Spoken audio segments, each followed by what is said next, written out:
І ўжо цяпер Аліса Рыжыченка, прадстаўніца аб'яднанага пераходнага кабінета ў эканоміцы і фінансах, з намі на сувязі. Спадарня Аліса, добрый вечар. Добрый вечар. Дякуем, што далучыліся да нашага эфіру. І так, як было згадана ў нашым эфіры, вы даволі частая госця. Наш глядач вас ведае як экспертку па эканоміцы, чаго чакаць беларусам. Але ў сувязі з новым прызначэннем цяпер беларусы могуць да вас звяртацца з якімі пытаннямі? В принципе, все с теми же пытаннями могут до мяне звяртацца беларусы. Моя асноўная задача ў кабінеце будзе это распрацоўка стратэгіі эканамічнай бяспекі, а таксама распрацоўка эканамічных рэформ. Таму гэта ўсё ў сувязі з эканомікай, палітыкай. Таму мы будзем працаваць далей з медыа па тым жа пытанням, як і было раней. З медыямі так, але ці могуць простыя беларусы, якія знаходзяцца в Беларусі і маюць праблемы эканамічныя, яны звяртаюцца да дэмакратычных сілаў, якія знаходзяцца ў замежжы, альбо беларусы, якія жывуць за мяжой і маюць праблемы, напрыклад, там з пенсіяй, таксама да вас звяртацца?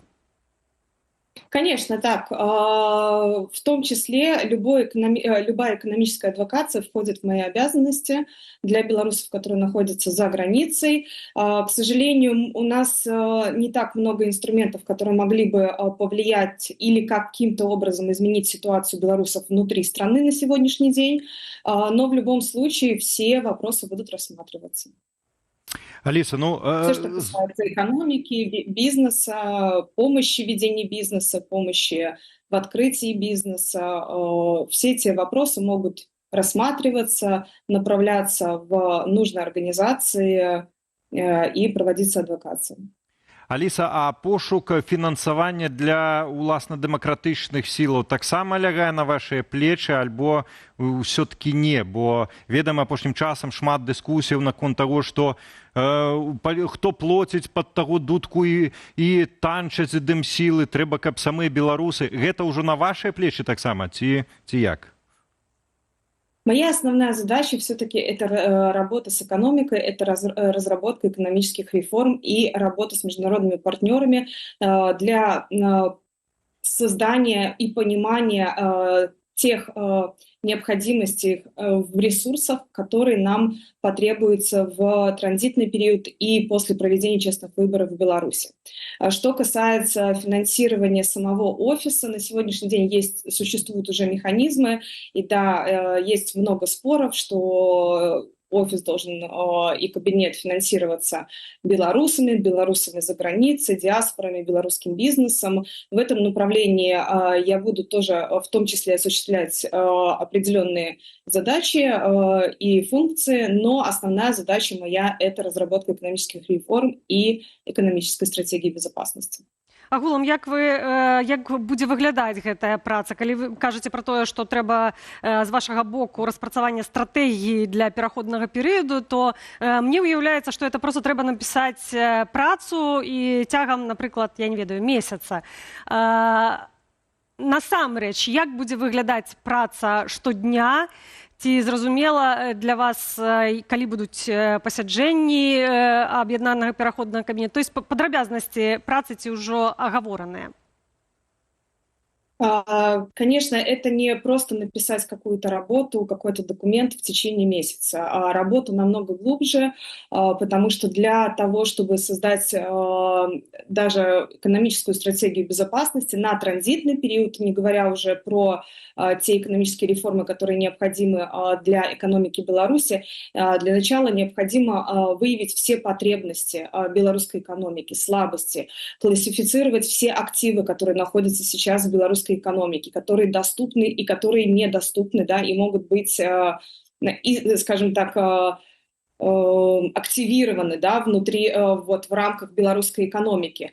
Это работа с международными партнерами, с экспертами как белорусского сообщества в сфере экономики, также и с международными экспертами для разработки наилучших форматов последующего взаимодействия с международными партнерами и возможное подписание меморандумов, дорожных карт о последующей поддержке демократических изменений и экономических реформ в Беларуси.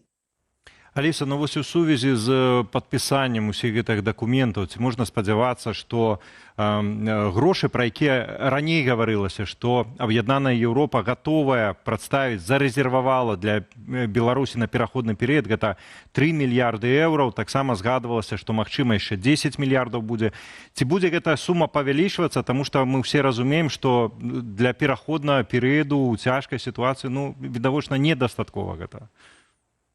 Да, конечно, вы правы, этих денег абсолютно недостаточно, и именно для этого я иду работать в кабинет, для того, чтобы разработать все необходимые планы, чтобы нам фактически было с чем идти к партнерам. Нельзя прийти к МВФ, да, либо Европейскому банку там, реконструкции и развития, либо инвестиционному Европейскому банку и сказать: дайте нам 50 миллиардов евро, мы будем проводить реформы. А какие вы будете реформы проводить? А каким образом? Кто вам будет помогать? Как это все будет происходить? Это должен быть четкий, структурированный план с конкретными прописанными действиями, с прописанными потребностями в ресурсах, с уже предварительными договоренностями с партнерами, которые в том числе будут помогать обеспечивать энергетическую безопасность, если такая потребуется, в случае, если Россия в моменте отключит газ или там перестанет поставлять нефть. Поэтому все это огромный пласт работы, который необходимо делать уже сейчас, и я буду постепенно это все шаг за шагом делать.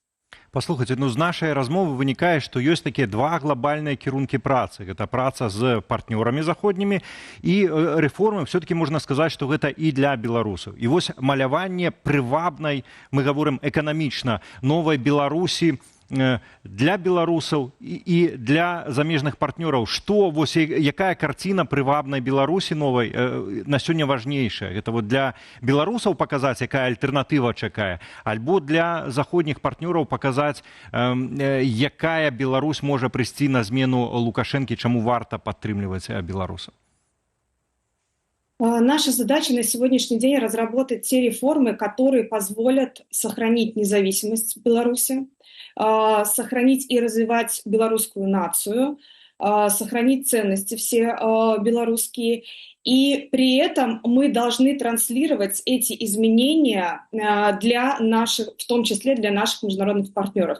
Иначе те изменения, которые будут необходимы Беларуси, какие изменения будут необходимы, решат партнеры без нас, если мы не придем к ним с разработанным планом. Естественно, этот план будет разрабатываться не по потребностям партнеров, а по потребностям экономики Беларуси, которые приведут к структурным изменениям в экономике, которые приведут к улучшению жизни белорусов, которые приведут к развитию белорусской экономики. Но тут, мне кажется, не будет конфликта интересов, потому что на сегодняшний день, к сожалению, Беларусь является очень зависимой экономической страной от России, и у нас нет своих природных ресурсов для того, чтобы выстраивать экономическую безопасность самостоятельную на основе этого. У нас, к сожалению, нет притока иностранных инвестиций, у нас нет защиты этих инвестиций для того, чтобы рассчитывать на них и развиваться. Поэтому мы тут должны выбрать путь. Однажды мы уже выбрали неправильный путь, и мы увидели, к чему это привело. К созависимости, к манипуляциям, к шантажу и к угрозе потери независимости. Дар'я Аліса, і сейчас наприкінці нашої розмови я ще б хотілося, ви перейшли від планів на будучыню до ситуації цяперашняй, калі сапраўды беларусы не ў самым, можна сказаць, найлепшым стане знаходзяцца. Сёння Белстат даў інфармацыю, што гадавая інфляцыя ў ліпені паскорылася да 7,5%, при этом харчы падаражалі на 10,5%, то бліжэйшыя, як будут развиваться подеи? Коротенько, коли ласка. Ну, сейчас в сентябре, в связи с тем, что у нас сбор урожая немножко сместился из-за погодных условий, вот август-сентябрь должно быть небольшое снижение инфляции за счет того, что появится свой урожай, фрукты и овощи, они всегда очень сильно влияют на изменение цен. Но в последующем все равно ситуация придет к тому, что цены будут и дальше расти. Сдерживать их уже невозможно, потому что ритейл страдает от этого, ритейл не может платить налоги, пополнять бюджет, ритейл не может зарабатывать деньги и иметь средства для развития, при этом постоянно растут издержки в виде необходимости повышать зарплаты и для того, чтобы сохранять кадры из-за дефицита кадров. Поэтому тенденция к росту цен, она будет продолжаться. И на это в том числе будет влиять еще и ситуация на российском рынке и рост инфляции в России. Ну што ж, тут застаецца толькі пажадаць, каб вашыя распрацоўкі як хутчэй сапраўды былі рэалізаваныя. Дзякуй за гэтую размову. Аліса Рыжыченка, прадстаўніца аб'яднанага пераходнага кабінета ў эканоміцы і фінансах, была спадарствай нашай госцей.